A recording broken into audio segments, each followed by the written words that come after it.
যে সকল লক্ষণ দেখে আপনি বুঝতে পারবেন যে আপনার বাচ্চার কৃমি সমস্যা হয়েছে, ওই সকল বিষয় নিয়ে আজকে আমি আলোচনা করব।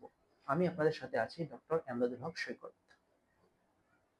আপনার বাচ্চার যদি খাবারের অরুচি দেখা দেয়, সাথে পেটে ব্যথা অথবা বমি হওয়া অথবা বমির বেগ হওয়া, এছাড়া কিছু ক্ষেত্রে দেখা যায় যে ডায়রিয়া হতে পারে, আবার কিছু কৃমির কারণে কি হয় যে তার আমাশয় পর্যন্ত হতে পারে। তবে কৃমি হওয়ার জন্য সবচেয়ে ইম্পর্টেন্ট যে লক্ষণটা দেখা যায় সেটা হচ্ছে পায়খানা রাস্তায় চুলকানি হওয়া। কিছু কিছু বাচ্চাদের ক্ষেত্রে দেখা যায় যে ঘুমের ব্যাঘাত ঘটা, অর্থাৎ চুলকানির কারণে ঘুম ভেঙে যায়। কৃমি যেহেতু শরীর থেকে পুষ্টি শোষণ করে নেয়, তো সেক্ষেত্রে দেখা যায় যে বাচ্চাদের ওজন কমে যেতে পারে। এছাড়া আয়রনের ঘাটতি দেখা দিতে পারে। আয়রনের ঘাটতি দেখা দেওয়ার ফলে কি হয়, শরীর ফ্যাকাশে হয়ে যায়, মুখ ফ্যাকাশে হয়ে যায়, খাবারের অনীহা দেখা দেয়, শরীরের মধ্যে ক্লান্তি ভাব চলে আসে।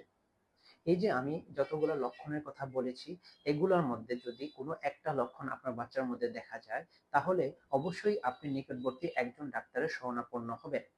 ডাক্তারের পরামর্শ অনুযায়ী আপনি যদি আপনার বাচ্চার ওষুধ ঠিকভাবে খাওয়ান, তো সেক্ষেত্রে কৃমি একেবারে নির্মূল হয়ে যাবে। কৃমির যে ওষুধগুলা পাওয়া যায় সচরাচর, এটা খুবই সহজলভ্য।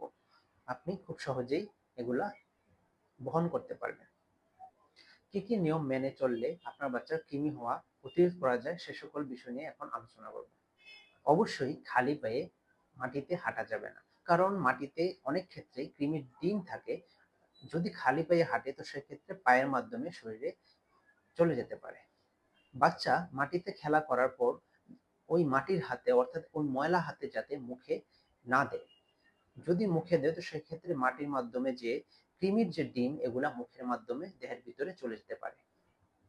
এছাড়া বাসার মধ্যে যে আদোয়া, শাকসবজি এবং ফলমূল, এগুলা মুখে দেওয়া যাবে না। অনেক ক্ষেত্রে দেখা যায় যে বাচ্চারা আঙ্গুল মুখে দেয়। আঙ্গুলের মধ্যে যে নখ, নখের ভিতরে যে ময়লা, ওই ময়লাগুলো মুখের মাধ্যমে দেহের ভিতরে চলে যেতে পারে। এছাড়া বাথরুম থেকে আসার পর অবশ্যই সাবান দিয়ে ভালোভাবে হাত ধুতে করতে হবে। এছাড়া খাবারের আগে ভালোভাবে হাত ধুতে করতে হবে।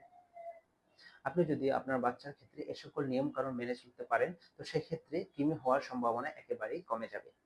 ধন্যবাদ ভিডিওটি দেখার জন্য। এরকম আরো স্বাস্থ্য বিষয়ক টিপস পেতে অবশ্যই চ্যানেলটাকে সাবস্ক্রাইব করে রাখবেন।